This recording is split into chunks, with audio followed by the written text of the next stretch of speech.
Poeta, artista visual e ensaísta, cantor e compositor, Arnaldo Antunes expõe o seu processo criativo na mostra Rascunhos, em cartaz do Instituto de Arte Contemporânea, em São Paulo.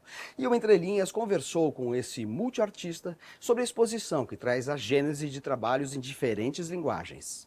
Página vazia, melodia, onde é que a palavra vai cair? Onde vai cair? Arnaldo, a gente está aqui na exposição Rascunhos com vários trabalhos seus que indicam processos de composição, né? Que tipo de material está exposto aqui? Pois é, são meus rascunhos. A maior parte deles são caligráficos, tem uma ou outra colagem, mas a maioria são caligráficos com diferentes materiais. E são páginas de caderno, enfim, tem diferentes papéis também. Mas são rascunhos que, na verdade, quando eles passam a ser expostos, eles já são uma obra em si, né? Acaba sendo uma obra, mas é uma obra que, na verdade, é a revelação de um processo de criação. Muitos deles vieram a dar em poemas que publiquei ou que expus em outros suportes, ou em vídeo, ou em objeto. Ou seja, quando você faz esses rascunhos, você não sabe ainda do que eles vão derivar. Sim, então, alguns são esboços de algo que se tornou canção, alguns são, enfim, estudos para uma instalação. Eles, de certa forma, eu sempre trabalhei muito com rascunho. E eu tive desejo de expor não só para revelar o processo de criação, mas também porque eu acho que eles em si têm uma expressividade muito aparente, assim, que revirando meus arquivos, o baú da hora fértil, como diz o Carlinhos Brown, revirando meu baú da hora fértil. É um arquivo que eu estou sempre recorrendo e sempre resgatando coisas e transformando elas. Então aí eu acabo achando coisas que falo, não, isso aqui é legal assim, e acabo ou publicando, não sei o quê. De onde a ideia vai sair, por onde vai andar, onde o pensamento vai chegar. Então, quando o Daniel Rangel, que é o curador, né, aqui da exposição, eu já havia feito em parceria com ele algumas exposições, uma inclusive chamada Palavra em Movimento, que reunia 30 anos da minha produção gráfica de poesia visual em vários suportes e tudo isso. Depois de um tempo dessa exposição, ele me falou, vamos fazer uma nova exposição, você não tem um trabalho novo? Eu falei, olha, eu gostaria de fazer uma exposição dos meus rascunhos aí, que eu sempre estou olhando eles e acho que tem coisas ali reveladoras e que acabam valendo como um trabalho em si e ao mesmo tempo tem um desnudamento assim de uma intimidade criativa ou algo assim que é interessante. Aí depois passou alguns meses, ele falou, achei o lugar para fazer a sua exposição de rascunhos, que é o IAC, que cuida dos rascunhos, do acervo de esboços, de cadernos de vários artistas, muitos artistas que eu admiro, Saciloto, a Ioli, o Antônio Dias, Regina Silveira, enfim. Willis de Castro, né? Então, e aí tem essa ideia dos diálogos contemporâneos, que ele faria uma sala com os meus rascunhos e é uma sala com uma correspondência com rascunhos tirados a partir desse acervo do IAC. É esse diálogo entre rascunhos, né? Pensou um espelhamento, tanto que as salas têm uma configuração parecida, essa faixa azul, enfim, as vitrines. Agora, Arnaldo, aqui a gente tem, por exemplo, folhas de uma caderneta, parece uma folha de Moleskine, em que você esboça jogos de signos verbais ou visuais, e parece aqui algo bem mais, vamos dizer assim, como esboço mesmo. Já aqui a gente encontra coisas que parecem feitas já com um certo grau de finalização, né? Aqui com essas cores, aqui são colagens e, enfim, aqui essas tipografias, aqui essa caligrafia. Parece uma coisa já mais... Não tem essa diferença, eu vejo tudo como esboço, tudo, enfim... Isso aqui parece uma obra pronta. Não, mas é uma série de rascunhos, eu fiz esses, que era papel de arroz, e aí fiz também uma série em papel higiênico, guardanapo de papel e tal, que é uma textura parecida, como se fosse um papel de arroz, né, improvisado ali nos objetos cotidianos. É uma versão arte povera. Sim, e aqui você tem várias versões, tinha muito mais, a gente acabou selecionando algumas. Mas é tudo um pouco exercício e um pouco na hora que você põe na parede vira um produto final. E aqui parece uma série. Aqui é uma série de ensaios que eu fiz com a palavra escritos e algumas outras palavras misturadas, que eram ensaios para a capa do meu livro 40 Escritos, e depois no Outros 40, são 2 volumes de ensaios que eu fiz. Saíram os 2 pela editora Iluminuras, e aqui eu fiquei fazendo vários estudos para a capa, e acabou ficando uma parede toda com esses ensaios, acaba virando uma instalaçãozinha, né? ESGHIJK. Assim como nas canções tem um híbrido, né, da palavra com uma outra linguagem, com a linguagem musical, com a entonação melódica, com a divisão rítmica das sílabas, com os acentos e tudo isso, a minha relação com a palavra escrita tem uma preocupação desde sempre, desde que eu comecei a fazer minhas coisas, com a materialidade gráfica e principalmente a coisa caligráfica e tal. Claro que aí tem uma influência da poesia concreta, da poesia visual, de, enfim, vários autores, né, das vanguardas do começo do século XIX, do começo do século XX, 1900. Você está pensando nos caligramas do Apollinaire, por exemplo? Sim, e Marinetti, e os dadaístas, e Rodchenko, e Lissitzky, mas tem aí uma preocupação, vamos dizer, construtivista, mas tem também uma coisa da espontaneidade do traço.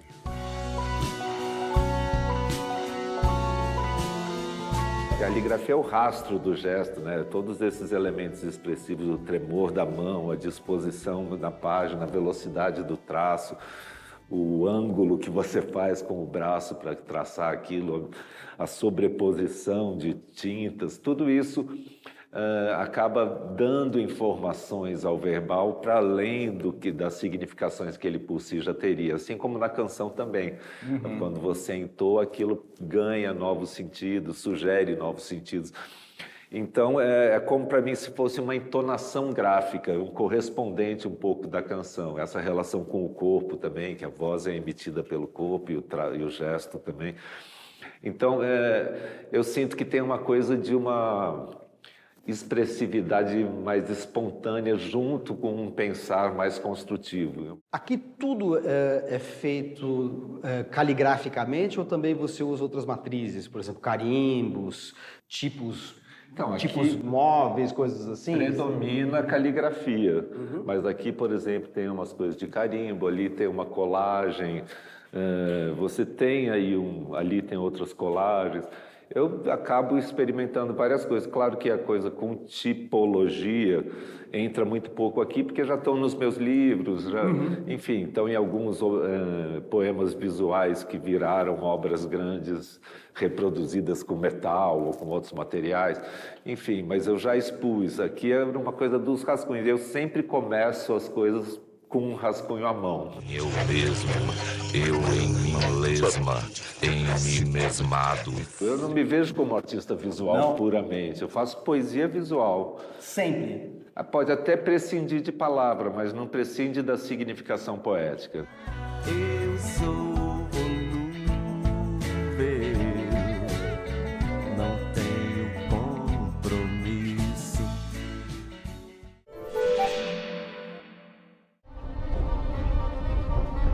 No ano de 1913, surgiram em Paris as 2 obras que melhor sintetizam o espírito das vanguardas do início do século XX. O balé A Sagração da Primavera, com a música dissonante, politonal e multirrítmica, composta pelo russo Igor Stravinsky, e o livro Alcois, coletânea de poemas do francês Guillaume Apollinaire. Os 2 artistas assimilaram os procedimentos de simultaneidade, colagem e multiplicidade da pintura cubista e futurista. E Apollinaire foi ainda responsável por cunhar o termo surrealismo, que após sua morte prematura em 1918, batizaria a última das vanguardas históricas. Não por acaso o longo poema Zona, que abre o volume Alcois, costuma ser lido como um manifesto que capta o espírito desse momento de revolução estética.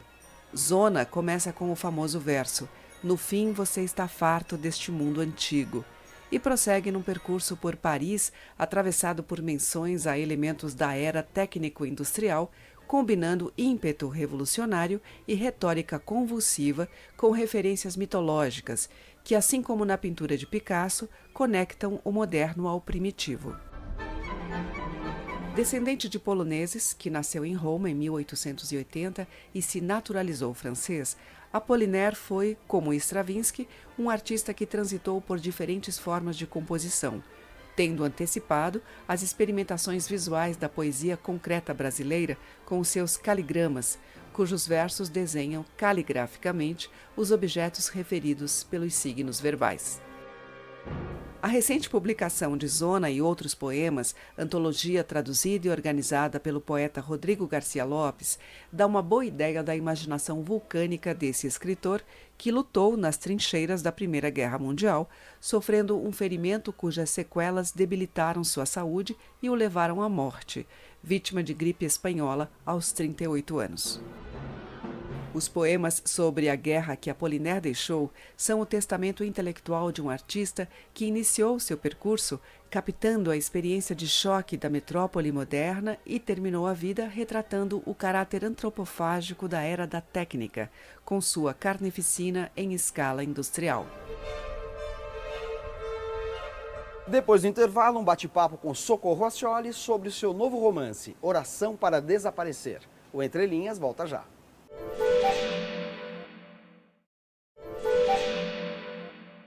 Depois do estrondoso sucesso de A Cabeça do Santo, Socorro Ascioli vem percorrendo o Brasil para lançar Oração para Desaparecer. E o Entre Linhas conversou com a escritora cearense sobre esse novo romance, que também parte de um acontecimento histórico e religioso, ao qual ela acrescenta elementos de realismo mágico.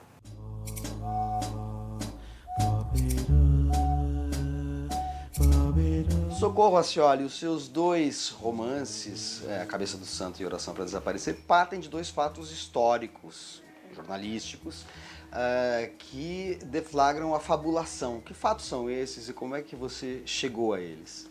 Bom, os dois livros partem de fato de notícias, na verdade, um de uma notícia de jornal e outro de uma fotografia histórica.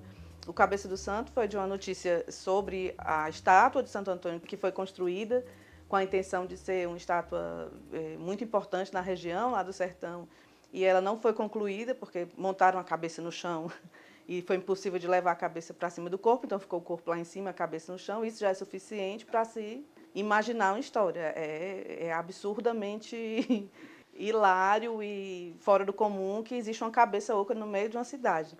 E o Oração para Desaparecer também é uma foto histórica de uma igreja que ficou enterrada durante 45 anos, debaixo de uma duna, completamente coberta por uma duna. Isso onde?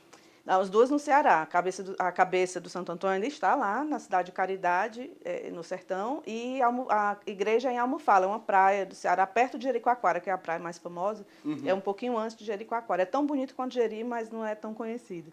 As duas notícias, né, que eu só tinha ali poucos fatos, traziam uma semente de muito fértil para fabular a partir disso, né? O que se pode fazer, foi a primeira coisa que eu pensei, foi o que aconteceria se um homem entrasse nessa cabeça do santo, porque a matéria dizia que um homem, um vagabundo, já tinha morado lá dentro. Que já tinha, a cabeça servia de banheiro público, de motel, e um vagabundo morou lá dentro.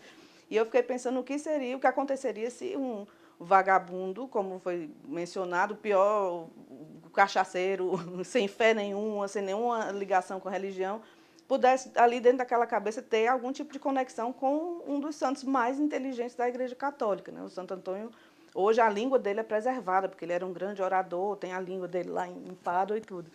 E a igreja demorou um pouco mais, não foi tão rápido, porque ela não me trazia um personagem de cara, né? Quem me deu o personagem para ela foi depois, posteriormente, nas pesquisas. E na Cabeça do Santo, a gente tem uma personagem que não é um vagabundo, né? O Samuel vai para essa cidade que aqui se chama Candeia, né? Você muda, né, o nome da cidade, cria uma cidade imaginária. E aí ele vai em busca de uma missão pessoal, né? Sim, ele não é tão vagabundo quanto o da matéria, mas ele também é um sujeito sem nenhuma fé. Ele não vai em busca de nenhum esteio pela fé ou pela oração. Ele vai porque a mãe pediu, deixou como último pedido que ele fosse procurar a família do pai, que ele não conhecia. E ele vai com muito ódio nessa busca, né? Porque ele já perdeu tudo e ele vai com muito ódio e aí vai encontrar abrigo numa cabeça que ele pensava que era uma gruta. E entra para se abrigar, para passar a noite, para ir embora no dia seguinte, mas não vai nunca mais. Você visitou essa cabeça para escrever o livro? Visitei. Antes de escrever o livro, eu visitei, mas não entrei, porque, curiosamente, a cabeça, o pescoço fica em frente a uma casa. E a dona da casa mandou passar um muro, porque as pessoas entravam na cabeça para fazer essas coisas que ela diz na matéria, morar lá dentro, usar como banheiro, usar como motel. Então, para entrar, precisa ter permissão da casa, da dona da casa. O pescoço fica dentro da casa. É tão difícil de explicar, porque parece mentira. Bom, tem imagem, a gente Tem consegue vocês imagens podem por provar. aí, né? Mas aí depois eu entrei, depois que eu tinha escrito o livro, eu entrei em 2019 só, né? E foi muito impactante entrar, depois de ter imaginado tanta coisa ali dentro. Essa religiosidade popular no Nordeste é muito impactante para quem não está mergulhado nisso, entender que as pessoas estão ali buscando o básico, na fé, o básico que falta por outras questões de política pública, de miséria, de tragédias mesmo na vida desse povo pobre que às vezes só tem como esperança de alguma coisa essa fé, esse santo, essa estátua, o que seja. Para partir para a fabulação, eu preciso entrar nessa esperança, tentar entender essa esperança que eles têm no invisível. Que existe alguma coisa invisível que vá resolver a questão deles. E aí é que se aproxima, o que para mim é muito perto da realidade, quando eu estou com eles, quando eu estou entrevistando as pessoas, ou quando eu estou no local, aquilo ali é tudo muito real. Eu não estou tratando de milagre, nem de mágico, nem de fantástico. Mas na hora que a gente faz a transposição para a literatura, para o texto literário, para a narração, que é um recurso artificial, né, de recriação da realidade, aí eu preciso romper realmente com a realidade para tentar entender o mundo a partir daqueles olhos que eu conheci. O Cabeça do Santo tem um elemento gaiato, um elemento do humor, pela própria circunstância, pela situação, que não está presente no Oração para Desaparecer, que é um livro que é mais dramático, num certo sentido, é mais traumático, porque a gente tem a história de uma mulher que é desenterrada em dado momento, viva. Quando ela é desenterrada em Portugal, mas o passado dela se dá no Brasil.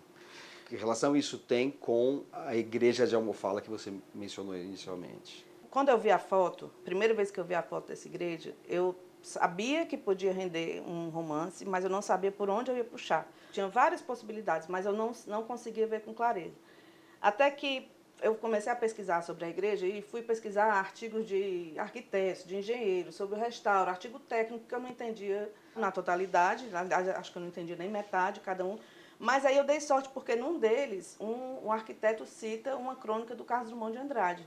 Que está na epígrafe do livro. Que está na epígrafe do livro, que trabalhava, foi funcionário público, como todo mundo sabe, e trabalhava justamente com processos de patrimônio. Ele trabalhava dando parecer nos processos do Brasil inteiro sobre patrimônio público. E ele teve acesso a um dos documentos pedindo o tombamento da igreja e com todo o detalhamento sobre o restauro, sobre o que aconteceu. E essa crônica, ele conta a história da igreja pelo viés do povo Tremembé, que era o povo que morava na região. Agora, explica esse fenômeno de uma personagem que morre num lugar, ou cresce que ela morreu, mas ela não morreu e ela ressurge em outro espaço. Isso aparece dentro do romance com o fenômeno de os ressurrectos, né? Os ressurrectos. Da onde isso é uma pura invenção ou isso também pertence a alguma tradição lendária? Eu achava que era pura invenção. Eu inventei para poder justificar o que eu ia fazer no livro. Essa oração para desaparecer é real. Os Tremembés rezam em momentos de perigo, então cabia, no contexto da fabulação, que ela tivesse... Existia uma forma dela desaparecer crível ali, dentro do contexto dela. Mas aí, depois que o livro saiu, algumas pessoas têm feito relações, por exemplo, com o conceito do zumbi haitiano, que é esse conceito de que o escravizado morre num lugar e ele ressurge da terra no continente africano. E essa é a ressurreição, é o conceito do zumbi, que depois foi tomado aí pela indústria do cinema de outra forma. E eu fui vendo outras relações, outras formas em outros povos e outras religiões de pessoas que desenterram, que são enterradas e desenterram em outro lugar. Mas isso foi depois. Para mim, eu precisava de um justificativo para explicar por que tinha acontecido isso com ela. Bom, e a partir daí, ela que ressurge sem memória, tem atribuída a si uma outra identidade, um outro nome, anota num diário, por sugestão das pessoas que a acolhem, lapsos, né? Repentes de reminiscências, e ela, aos poucos, vai conhecendo pessoas em Portugal que têm uma conexão com o Brasil e que permitem com que essa história seja, aos poucos, reconstituída. Quando chega em Portugal, a única coisa que ela sabe sobre ela mesma é que ela é brasileira por causa do sotaque. E ela vai perseguir o que é ser brasileiro, esse conceito do que é ser brasileiro. Tem coisas que a gente, enquanto está escrevendo, não sabe por que está escrevendo, né? O tema me chamou a atenção, a princípio por um motivo, pela cena fantástica de uma igreja coberta, e depois isso tudo foi se desfiando. E, de fato, eu coloquei nela, como personagem, essas perguntas, né? O que é falar português, a língua portuguesa é um personagem também, o que é ser brasileiro e o que é a história desse lugar onde eu venho, com todas as suas fraturas, que também é a história dela, fraturada, ela chega lá machucada, fraturada e tentando entender esse passado inteiro. Acordei com os olhos grudados de lama, o nariz entupido de terra e a boca cheia de areia estralando nos dentes. Alguém me enterrou. Você escreveu A Cabeça do Santo a partir de uma oficina literária com Gabriel Garcia Marques, não é isso? O Garcia Marques fundou a Escola de Cinema de San Antônio de Los Banhos, em Cuba, e todos os anos ele dava de presente à escola uma oficina com 10 jovens roteiristas que iriam desenvolver seus projetos autorais. E eu soube dessa oficina e fiquei interessada em fazer, e para resumir, porque é uma história muito longa, eu fui pedir informação, e a informação que eu recebi é que era uma oficina para convidados do Garcia Marques. E eu passei mais ou menos uns 8 meses mandando e-mails para professores diferentes, porque eu não me conformava que não existisse uma outra forma de ingressar nessa oficina. Aí eu dei uma sorte muito grande, porque o meu último e-mail, que eu decidi que seria o último e-mail, depois de muita humilhação, de mandar e-mail, eles me disseram de responder, é só para convidado, só para convidado. O meu último e-mail, muito dramático, que eu escrevi, esse está sendo meu último e-mail, eu não vou perguntar, mas eu já sei, eu queria só que vocês me colocassem numa lista, caso o critério de entrada mude. Caiu na mão da diretora acadêmica da escola, Maria Júlia, e ela me respondeu que, de fato, era um curso para convidados, sempre foi assim, mas que naquele ano o Garcia Marques só tinha 9 nomes, a oficina tinha 10 vagas. Só que ela não podia simplesmente colocar meu nome na lista só porque eu estava insistindo. Eu teria, então, 2 dias para mandar em uma folha um resumo do meu currículo e um resumo de uma história a história que eu queria desenvolver na oficina, que ela mandaria por fax para ele, no México, e ele iria decidir se eu entraria ou não. E aí eu achei a notícia da Cabeça do Santo, mandei, e eu fui aceita, ele me chamou e eu fui fazer a oficina. E chegando lá, ele não acreditava que era verdade. Eu tive que provar, eu tive que mostrar a filmagem, porque ele não acreditava que era verdade.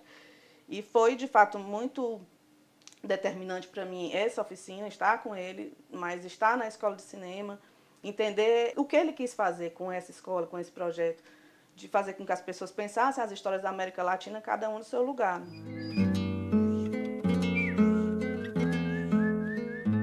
E já que a gente conversou com Socorro Lacioli sobre sua experiência com Gabriel Garcia Marques, o Entre Linhas de hoje termina com Reinaldo Moraes, autor de Tanto Faz e Pornopopeia, falando do realismo mágico do escritor colombiano, Prêmio Nobel de Literatura, que escreveu o clássico 100 Anos de Solidão. Até semana que vem. Um belo dia, caiu na minha mão um livro, eu tinha uns 19 anos, lá para 69, faz tempo para chuchu, um livro chamado 100 Anos de Solidão, de um tal de Gabriel Garcia Marques. Eu li o livro e fiquei inteiramente maravilhado. O livro era interessante porque tinha uma história com uma base realista bastante sólida, mas tinha uma coisa muito diferente, que era a irrupção, o aparecimento, o surgimento do maravilhoso, do mágico, do fantástico dentro da realidade. Depois de ler esse livro, eu fiquei o tempo todo desejando que alguma coisa mágica, como aquelas histórias que estavam ali descritas pelo Garcia Marques, acontecesse na minha vida. Por exemplo, se eu pudesse, de repente, aparecer uma cartola na minha mão e de dentro dela eu pudesse tirar coisas mágicas, maravilhosas. Como se eu fizesse assim, por exemplo, e, pô, incrível! Incrível! Uma mágica, uma cartola em condições já um pouco detonadas de uso, mas uma cartola. Então vamos ver, ó, vamos acreditar na magia, vamos ver se baixa o Gabriel Garcia Marques aqui. Vamos tentar, vamos ver o que sai. Ha! Contas a pagar! Contas a pagar! Contas a pagar! Isso não é mágica! Isso não é mágica! Que se apresente! Talvez a questão seja o lugar. Que coincidência incrível! Agora estamos aqui diante de nada menos que um circo. Um circo, que é o lugar por excelência das magias. Vamos dar uma entradinha lá e ver se sai alguma coisa melhor dessa cartola, né? Let's go! Esse negócio de realismo mágico, eu sempre achei o seguinte, que o famoso narrador onisciente, aquele narrador também chamado de narrador em terceira pessoa, ele não aparecia, ele era mágico, eu sempre achei isso uma magia. Como é que é um sujeito que não existe, que não aparece, ele pode saber o que se passa na cabeça de todo mundo, o que todo mundo está sentindo? Isso já é, para mim, suficiente magia. Porque talvez a própria linguagem seja uma forma de magia, já que as palavras ocupam um local que era ocupado antes pelas coisas, que ela torna presente aquilo que não está presente. Isso para mim já é suficiente magia.